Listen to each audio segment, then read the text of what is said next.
The so-called miner era never actually disappeared. Now, firstly, they emerged back during the bull run, where the early entrants, so the people who entered basically the first second, would get a lot of the underlying asset and hence they get larger amounts of the pie. But when this version died out, new versions starting to emerge with static rewards, adding other stuff on top, changing the game theory, etc. So the underlying game theory or the underlying value of these is still in regards to being just a miner, people in, people out, and trying to play by the rules. And one of the most famous ones back during the bull run was baked beans. So this one actually initiated several forks, and I personally entered some of them, made some good money on some, lost on others. That's the name of the game. With the second version that came out and is live right now, they claim that this one is so-called sustainable and had other stuff related to it. So I'm gonna break it down. So talk briefly what this new version of baked beans does, if you decide to enter it, of course, and why some of the words are a bit misleading.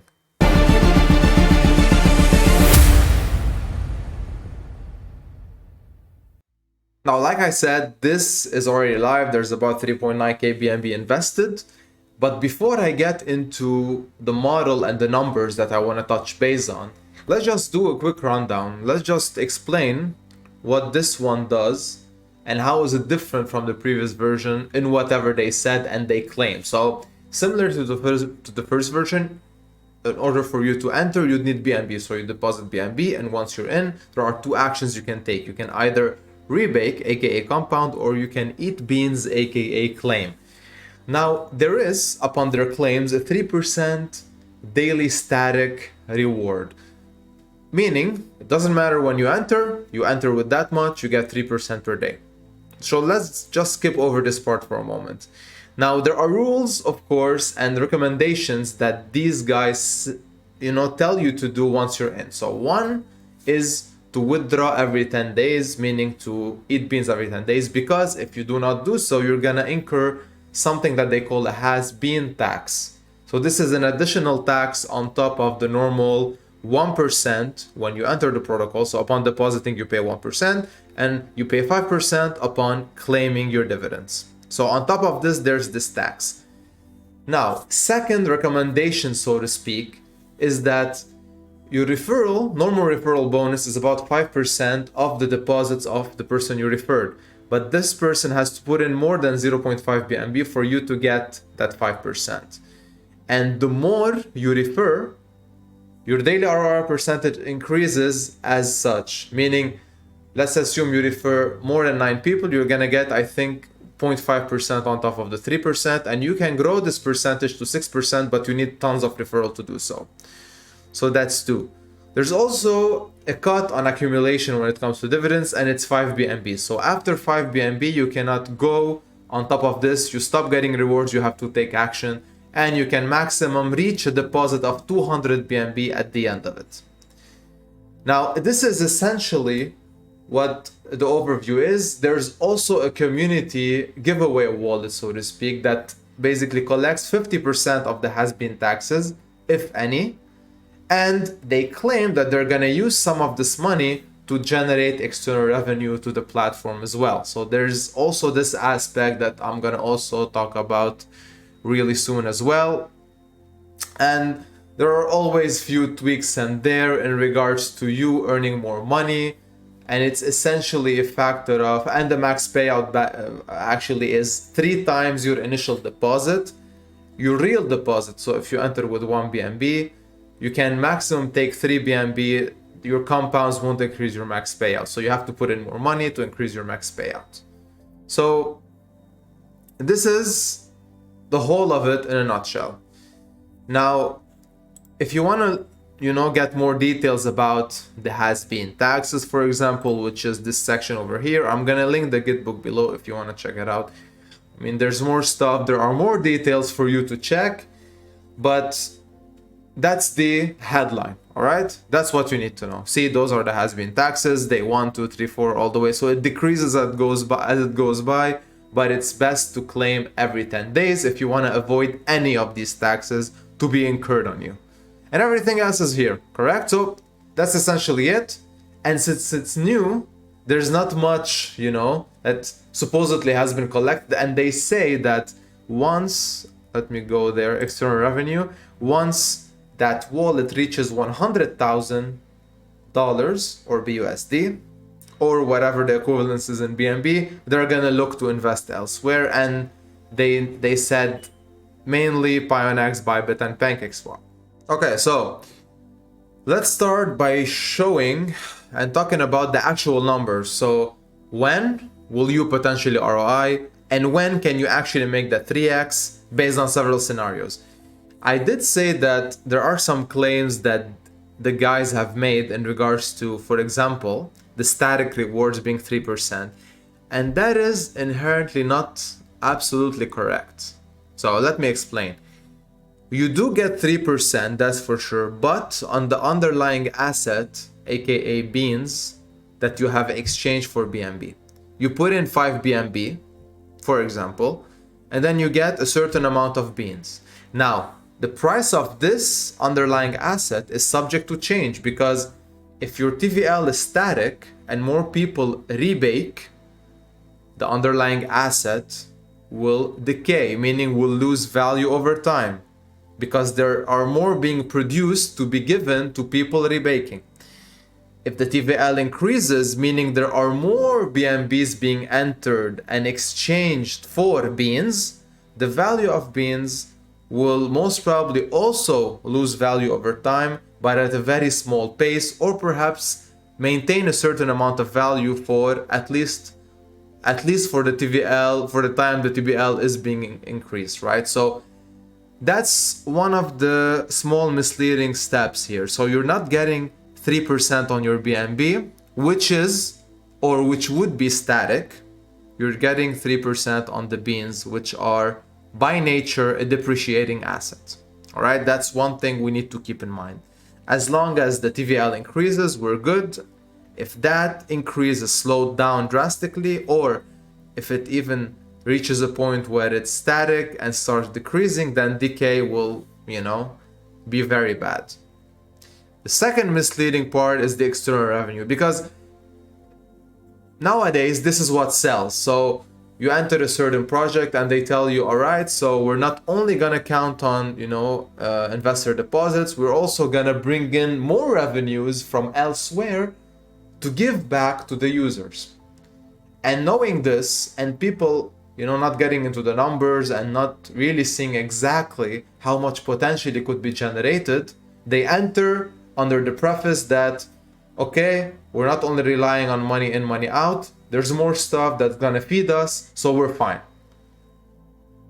Not true, not quite true, and I'm gonna show you why quickly. So from a basic ROI perspective, so when can you actually or potentially get your money back at some point? So this is an example of mine that I put in together. So for BNB invested, that would be 4.95 in, taking into account 1% deposit fees, and then taking into account, which is also speculative on my behalf, and the best case scenario that I think would be if the TVL is more or less ever increasing and or static, so to speak, a decay of 5%, meaning your rewards, you're gonna get 3% a day for sure on your deposits, but you're gonna get 5% less of the total that you would get, meaning the underlying asset beans is gonna decrease by 5% every single day, which is the best case scenario again. These assets are known to decrease by an exponential growth over time as TVL slows down and decreases. So let's assume the best case scenario in this case.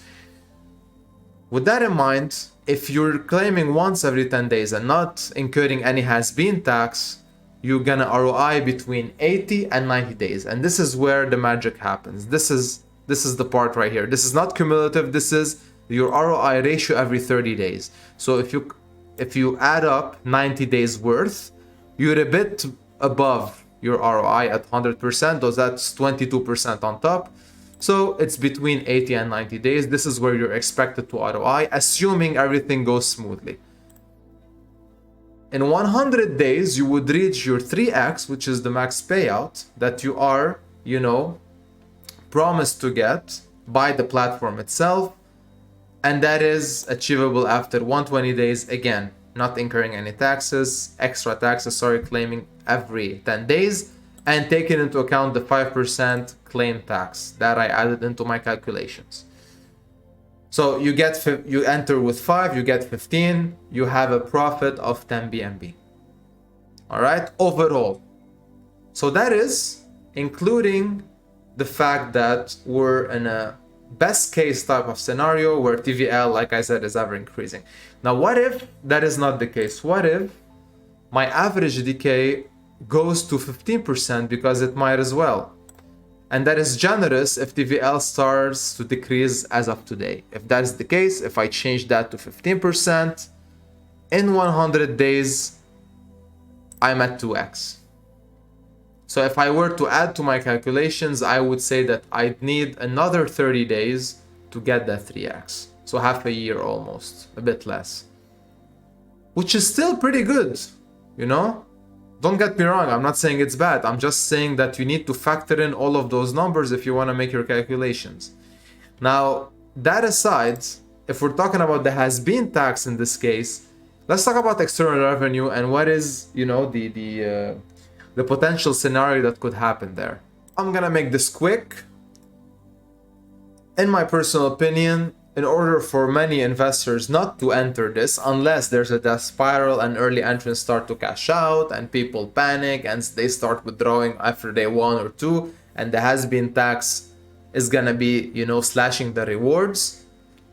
In a normal type of investing scenario, I don't think, and it's not even, inherently achievable that 1/4 of the TVL would go to that community wallet. But let's assume so. Let's assume that 1/4 of the obligations are taxed with the has-been tax. So that's 1,000 BNB. But what actually goes into that wallet is half of that. Remember the rules at the beginning of the video? So half of this will go into the community wallet, which is 500 BNB. And let's assume that I'm not doing any giveaways or any competitions of the sort, but we're deciding to just take all of this money and put it into PancakeSwap, one of the investment vehicles that was listed in the white paper. Okay? At 20%, after a year, you get 100 BNB in rewards, assuming the price of cake remains static. Now, if that increases, then we're gonna get more. But let's just stick with the fact that we're getting 100 BNB at 20% after 1 year. Assuming that all the obligations inside the contract, meaning my contract value remained the same and all the obligations are split equally to investors, you're looking at 2.5% ROI or APR in this case for each individual person. And that's after 1 year. You can get that if you just stake stable coins in most of the DeFi protocols. So I guess I just wanted to give a small perspective as what can a person expect from the so-called external revenue in something that is being built inherently on the fame of the previous version, which was a pure degen miner. All right. So just a small perspective as to why just seeing a headline of, okay, we're bringing money elsewhere is not something that should just be a selling point, but sometimes you need to look a bit further. Now, if that TVL grows, exponentially, we might get more here and the returns might increase and might probably get to 10% per year, which is pretty decent, but not degen enough for people to enter something like bakedbeans and other stuff. We're talking 3%. So just going by logic, something that is claiming to be sustainable cannot give 3% today for a long period of time without new money coming in. All right, so that's, for me, that is the conclusion. treat this as a minor, because I did say it was, and people tried to correct me, but that's my opinion. Again, I'm just giving my perspective. Thank you for listening and sticking to the end. All right. And again, this is my opinion. I'm not trying to put any fear into the project, because I think it can give good returns at the end of the day, but it's just the perception and the idea and the selling points behind it that are a bit misleading in my personal opinion. But that's fine, right? That's me just stating whatever I think. And in general, when it comes to all of these, I treat them as degen plays, and that's it. So I'm not gonna claim that this one is better than the other unless they proved it and they have something to show for. So thank you again for being with me. Have a good one. See you in the next one.